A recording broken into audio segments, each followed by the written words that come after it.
Assalamualaikum warahmatullahi wabarakatuh. Bagaimana kabarnya teman-teman?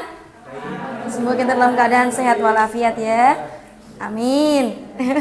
Alhamdulillah la nikmatillah la haula wala quwata illa billah. Rabbi shrah li sadri wa yassir li amri wahlul 'uqdatam min lisani yafqahu qawli. Amma ba'd. Hadratil kiram wal mukarram Bapak Nasruddin Rahmat selaku dosen pengampu mata kuliah aplikasi ya, AEDP gitulah ya. Semoga dalam keadaan sehat walafiat dan teman-temanku semua yang saya sayangi dan saya banggakan. Pertama dan yang pertama, marilah kita syukur kepada Allah karena pada hari ini kita masih diberikan kesehatan dan kesempatan untuk melaksanakan presentasi dari kelompok 10. Kedua kalinya salawat serta salam senantiasa kita limpah curahkan kepada junjungan kita Nabi Allah Muhammad sallallahu alaihi wasallam. Semoga kita tergolong umat yang mendapat syafaat di yaumil qiyamah. Amin amin ya rabbal alamin. Sebelumnya kami dari kelompok 10 akan mempresentasikan hasil diskusi kami. Sebelumnya kami perkenalkan dulu kelompok kami yang beranggotakan Mbak Siti Khomatrofi Rizqa, saya sendiri dengan NIM 21298, ada Mbak Erina Husnul Aura dengan NIM 2120106, dan ada Mbak Rosi Susilawati dengan NIM 2120123. Kali ini kita membahas apa teman-teman? Ada yang tahu? Aplikasi pendidikan kewirausahaan pada perguruan tinggi. Sebelumnya saya sebagai moderator akan membacakan susunan acara atau presentasi pada hari ini, di mana yang pertama pembukaan, yang kedua pemaparan materi, yang ketiga sesi tanya jawab, kemudian nanti dilanjut untuk sesi menjawab, sesi feedback, sesi penambahan jawaban, dan sesi penutup. Langsung saja kita mulai untuk sesi pemaparan materi. Oke, pada materi ini yang pertama terdapat tujuan. Apa sih tujuannya? Jadi pendidikan kewirausahaan ini merupakan program prioritas perguruan tinggi di Indonesia tentunya. Kenapa? Karena tujuan pendidikan kewirausahaan di perguruan tinggi tidak lain untuk menyiapkan calon-calon sarjana yang memiliki keahlian atau skill berwirausaha, sehingga mampu menciptakan lapangan pekerjaan, job creator.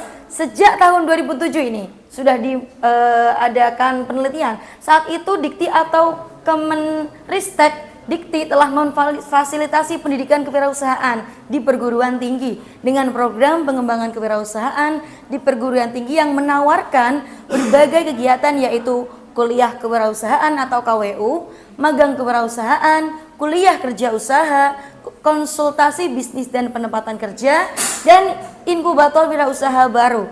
Kemudian selanjutnya di dalam perkembangannya, Dikti menawarkan program yang dikemas sebagai program kreativitas mahasiswa yang memfasilitasi mahasiswa untuk berkreasi dalam berbagai bidang.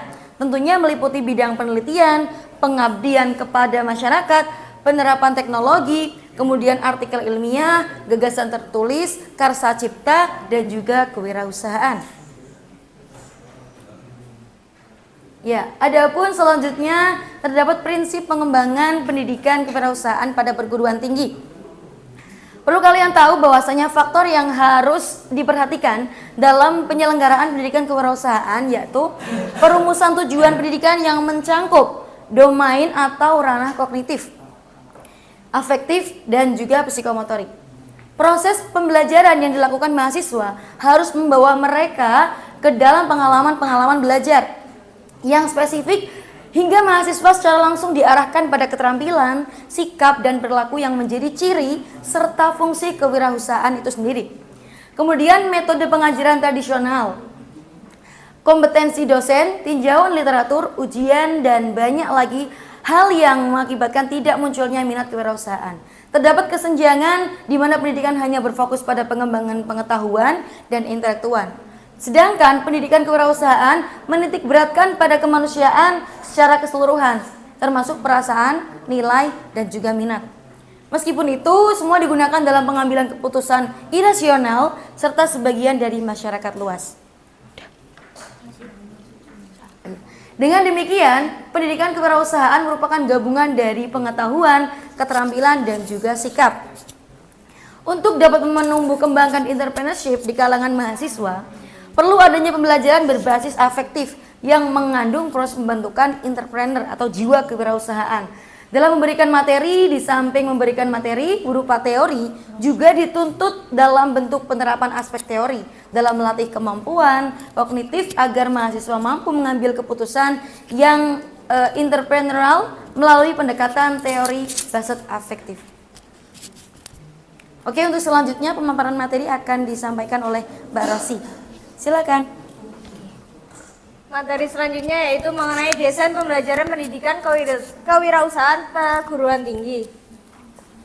Ada 4 komponen, yaitu yang pertama ada komponen pembelajaran, yaitu didefinisikan sebagai metode pengajaran pada mata kuliah kewirausahaan. Komponen pembelajaran mencakup kuliah tatap muka, klinik, kunjungan usaha, dan praktek kewirausahaan. Kemudian yang kedua ada komponen pengetahuan, didefinisikan sebagai komponen keilmuan yang berkaitan dengan kegiatan perkuliahan. Mencakup pengetahuan tentang menciptakan dan menyelidiki ide, pengetahuan tentang menciptakan produk atau jasa, pengetahuan rencana produksi, pengetahuan pemasaran, pengetahuan keuangan, kemudian pengetahuan manajemen usaha, pengetahuan manajemen risiko, pengetahuan analisis lingkungan mikro dan makro, serta pengetahuan terkait analisis kelayakan usaha. Kemudian yang ketiga ada komponen keterampilan, yaitu sebagai kemampuan praktek dari mahasiswa yang diperlukan dalam melakukan kegiatan kewirausaha. Komponen keterampilan diartikan sebagai model pembelajaran praktek yang mencakup menciptakan dan menyelidiki ide, menciptakan produk atau jasa secara teknis, komunikasi bisnis, perencanaan usaha, membangun relasi dan jejaring pasar, dan membuat proposal usaha. Kemudian yang keempat ada metode pembelajaran. Metode pembelajaran didefinisikan sebagai metode praktis pembelajaran dalam kelas. Dalam survei pilihan metode pembelajaran mencakup diskusi kelas, studi kasus, kunjungan dosen tamu, dan studi lapangan. Kemudian ada strategi pembelajaran pendidikan kewirausahaan pada perguruan tinggi. Neumann dan Logan mengemukakan 4 unsur strategi dari setiap usaha, yaitu yang pertama mendefinisikan dan menetapkan spesifik dan kualifikasi hasil output dan sasaran target yang harus dicapai dengan mempertimbangkan aspirasi dan selera masyarakat yang memerlukannya. Kemudian yang kedua ada mempertimbangkan dan memilih jalan pendekatan utama atau basic way yang paling efektif untuk menciptakan sasaran. Selanjutnya ada mempertimbangkan dan menetapkan langkah-langkah atau step yang akan ditempuh sejak titik awal sampai dengan sasaran. Dan yang terakhir mempertimbangkan dan menetapkan tolak ukur atau kriteria dan patokan ukur standar untuk mengukur dan menilai taraf keberhasilan asesmen usaha. Selanjutnya akan disampaikan oleh Mbak Erina. Baik, terima kasih untuk kesempatannya. Untuk materi yang selanjutnya adalah strategi pendidikan kewirausahaan yang sebaiknya diterapkan pada perguruan tinggi. Itu dapat dirumuskan sebagai berikut. Nah, tadi kan sudah disebutkan ya terkait dengan tujuan. Nah, ini adalah strateginya agar bagaimana tujuan tadi itu bisa tercapai. Nah, yang pertama adalah perguruan tinggi perlu mendesain mata kuliah atau materi kewirausahaan secara komprehensif melalui pembuatan silabus, satuan acara perkuliahan atau SAP, slide presentasi, model teori, modul praktikum atau praktek, dan pembuatan buku panduan. Idealnya, dalam merumuskan kurikulum, perguruan tinggi melibatkan praktisi atau pelaku usaha dan motivator agar menghasilkan konsep dan gagasan kewirausahaan yang tepat dan sesuai dengan mahasiswa sesuai disiplin ilmu. Lanjut.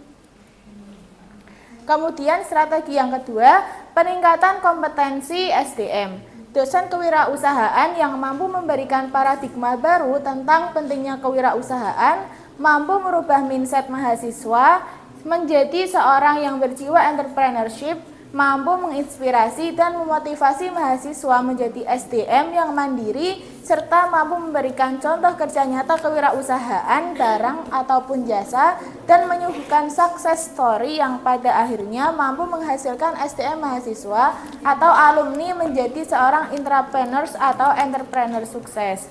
Kemudian untuk strategi yang ketiga adalah meningkatkan peran entrepreneur center sebagai lembaga yang menjadi pusat kegiatan, fasilitator, pusat informasi, networking, dan mediator guna terjalin dan sinergitas dengan pihak luar atau stakeholders terkait kewirausahaan di kampus menjadi maju dan berkembang.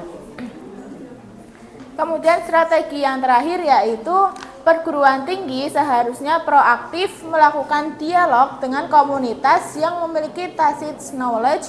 Dalam hal ini para pelaku wirausaha dengan sivitas akademika, sehingga akan menciptakan proliferasi pengetahuan dan akhirnya menjadi eksplisit. Nah, peningkatan kerjasama ini dioptimalisasi agar sesuai dengan realita dan kebutuhan di lapangan dengan bekerjasama secara strategis dengan komunitas seperti asosiasi pengusaha, komunitas wirausaha muda, pihak perbankan atau non-perbankan, dinas yang terkait, NGO, BUMN, dan sebagainya. Baik, karena materi sudah selesai, selanjutnya saya serahkan kembali kepada moderator. Baik, kita sudah memaparkan materi dari materi kita. Selanjutnya kita masuk ke sesi tanya jawab. Berapa? Oke. Dari kami membuka 3 penanya, kesempatan untuk kalian. Silakan bagi yang ingin bertanya. 1, 2, 3.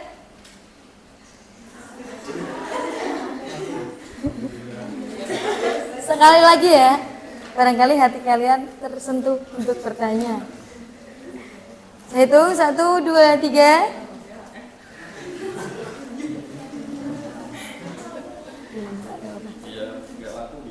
Iya, oke. Iya. Berarti ditutup aja atau? Iya, barangkali nanti ingin bertanya. Untuk selanjutnya saya serahkan kepada kelompok 10 untuk presentasi.